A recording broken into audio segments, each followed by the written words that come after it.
அடே அம்மா, கேட்ட கீர்த்தனையே இப்படி இருக்குன்னா அவர் எப்படி பாடியிருப்பார்? அவர் பாட்டை கேட்கணுமேன்னா சரபோஜி ராஜா கிட்ட சொல்றாரு துரைசாமிஜர் அவர்கள், மகாராஜா எனக்கு என்னமோ அந்த தியாகராஜருடைய நிலையை பார்த்தா அவர் நம்ம ஆஸ்தானத்துக்கு வந்து பாடுவான்னு எனக்கு நம்பிக்கை இல்லை. எனவே நாம தான் அங்க பாட்டை கேட்க போகணும்னார். அப்போ ஒரு உடன்படிக்கை பண்ணி கொண்டார்கள். சரபோஜி ராஜா சொன்னார், அந்த வந்திருக்கிற 432 புலவர்கள் வித்வான்கள் வந்திருக்கா வித்வத் சதஸுக்காக, அந்த வித்வான்களையும் அழைத்துக் கொண்டு திருவிழாத்துக்கு போவோம். நானும் சங்கீத வித்வான் மாதிரி வேஷம் போட்டுப்பேன். என்ன மகாராஜான்னு எங்க காமிக்க கூடாது. தியாகராஜருக்கு எதிர்த்தாப்புல காமிச்சுட்டேன்னு சொன்னா ஒருவேளை ராஜா கிட்ட பாட மாட்டேன்னு சொல்லிவிடுவார். அதனால நானும் வித்வான் மாதிரியே சரி, கங்க வஸ்திரம் வயிறு கெடுக்கன் மகான் எத்தனை ஆடம்பரம் உண்டோ அதோட உங்களோட கூட வந்து உட்கார்ந்துருப்பேன். யாரும் காட்சி கொடுக்காமல் இருக்கணும். எனவே போகலான்னு போனா 432 புலவர்கள் அந்த தியாகராஜுடைய கிரகத்திலே அந்த கூடத்துல எப்படித்தான் உட்கார்ந்தோளோ அந்த காலத்திலே தெரியல. 432 புலவர்கள் உட்கார்ந்து இருக்கிறார்கள்.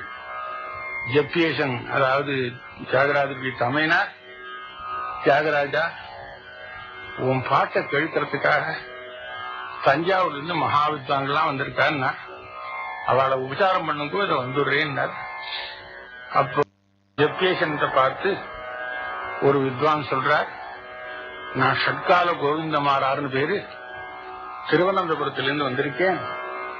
6 காலத்துல சுரம் போடுறவன், அதனால என் பேரு ஷட்கால கோவிந்தமாரார்னு பேரு. 4 காலத்துல கூட ஒருத்தரும் சுரம் போட மாட்டா. எனக்கு மகாவித்வான் பட்டம் கொடுத்திருக்கான் திருவனந்தபுரம் ராஜா, அவங்க தம்பிகிட்ட சொல்லுங்க. சரின்னா இன்னொருத்தன் சொன்னார், என் பேரு காட்டு கிருஷ்ணயர்னு பேரு, தன்யாசி ராகத்தை 7 கோட்டை மதிலுக்கு என்னென்ற பாடி மகாராஜன காதல் விழுந்து அவர் எனக்கு 11 மைல் நீளம் 11 மகள் உள்ள காடு ஒண்ணு எனக்கு பிரசன்டேஷன் பண்ணியிருக்கான், உங்க தம்பி கிட்ட சொல்லுங்க.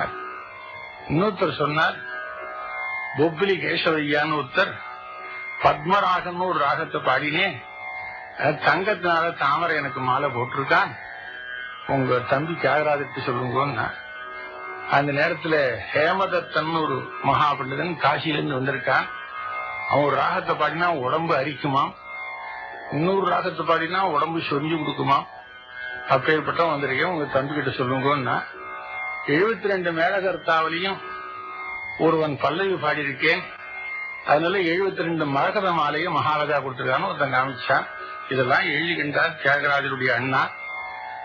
வெளியில வரும்போது தியாகராஜா, இவர்தான் ஷட்கால கோவிந்தமாரார், இவர்தான் காட்டு கிருஷ்ணய்யர், இவர்தான் புப்பிலி கேசவையா, இவர்தான் ஹேமதத்த சாஸ்திரி, இவர்தான் பிரபாகர பண்டிதர்னு எல்லாரையும் அனுபவப்படுத்துறார். ஒவ்வொருத்தருக்கும் யோகியதை சொல்லணும் அல்லவா. இப்ப தியாகராஜர் பொதுவுல எல்லாருக்கும் நமஸ்காரம் பண்றார்.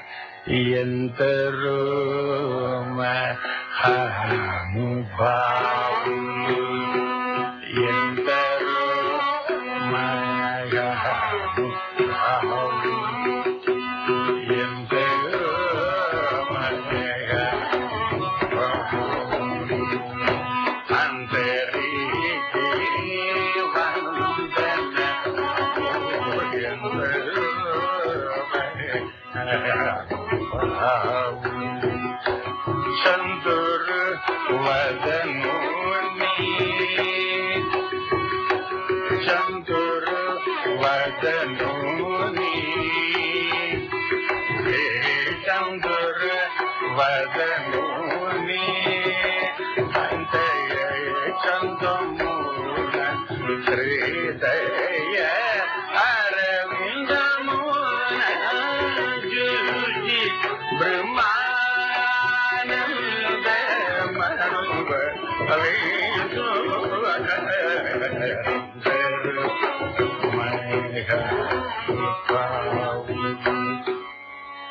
உட்கார்ந்துருக்காரு. ஷட்காலத்துல 6 காலத்துல சுரம் போடுவார்னா, ஓஹோ அப்படியா, சாம கானலோ மனசிஜலா வண்ய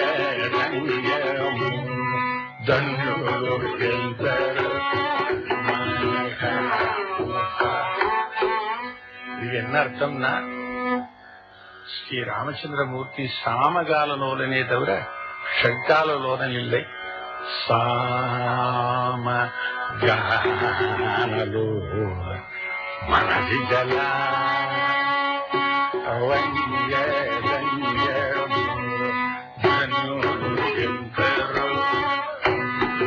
ஷட்காலத்துல மயங்க மாட்டான், சாமகானத்தில் தான் மயங்குவான். அடுத்தவர் காமிச்சு காட்டு கிருஷ்ணயர்னு பேரு, அவருக்கு 11 மைல் 11 மைல் காட்ட கொடுத்தான்னா, மானசவன சரவர சங்கா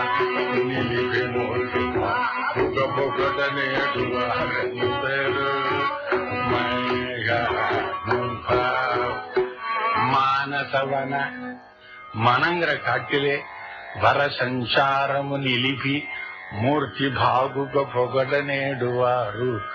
மனங்கிற காட்டுல அலைய முடியல, ஊர் காட்டை வச்சு என்ன பிரயோஜனம்? இவர் தலையில ஒரு தட்டை தட்டினார். அடுத்தாப்புல ஒருத்தரை காமிச்சு பொப்பிலி கேசவையான்னு பேரு, தங்க தாமரையும் மகாராஜா கொடுத்திருக்கான்னு கழுத்துல கட்டினுக்காரு பாருன்னா, சரகுண பாதமுலகு சுவாந்தம் சரோஜமனு சமர்ப்பணமு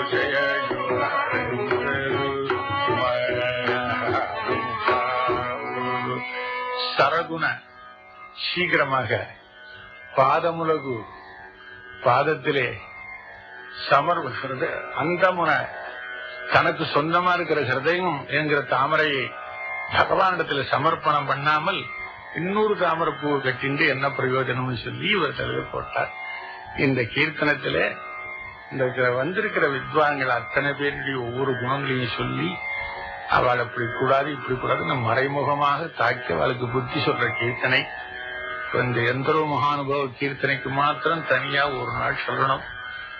அப்படி கடைசியில ஒரு வார்த்தை சொன்னா, பிரேமமோ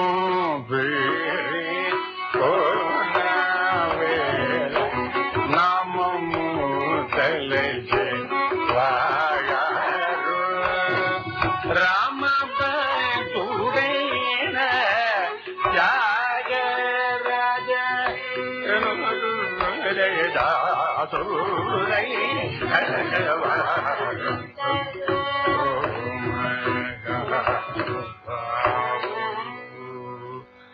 என்ன சொல்லிருக்காள்? பிரேம முப்பிரி கொன்ன ஆவேளை ராமநாம முதல செய்வாரு. இந்த உயிர் உடலை விட்டு புறப்படும் பொழுது ராமநாமம் எவன் வாயிலே வருகிறதோ அவன்தான் ராம பக்தன், அவன்தான் மகாத்மா என்று பக்தனுடைய மகிமையை இந்த கீர்த்தனத்திலே சொல்றார். பக்தனுடைய மகிமைன்னு அவர் சொல்றார், நாம் தியாகராஜருடைய மகிமையை நாம் சொல்லுகிறோம். எனவே தியாகராஜருடைய మహిమయానది రామ భక్తుడైన త్యాగరాజనంతి దాసులైన వారు ఎందరో మహానుభావులు அந்தரிக்கு வந்தனமோ என்பது மாதிரி இந்த உலகத்திலே ராமபக்தால் எத்தனை பேர் இருக்கிறார்களோ அத்தனை பேருக்கும் நானும் அவர் சார்பிலே வந்தனத்தை சொல்லிக் கொண்டு தியாகராஜருடைய கீர்த்தி என்றென்றும் விளங்குவதாக அவருடைய பொன்னார்ந்த பெருவடையை சார்ந்து கொண்டு உபசம்ஹாரம் பண்ணிக் கொள்வோம்.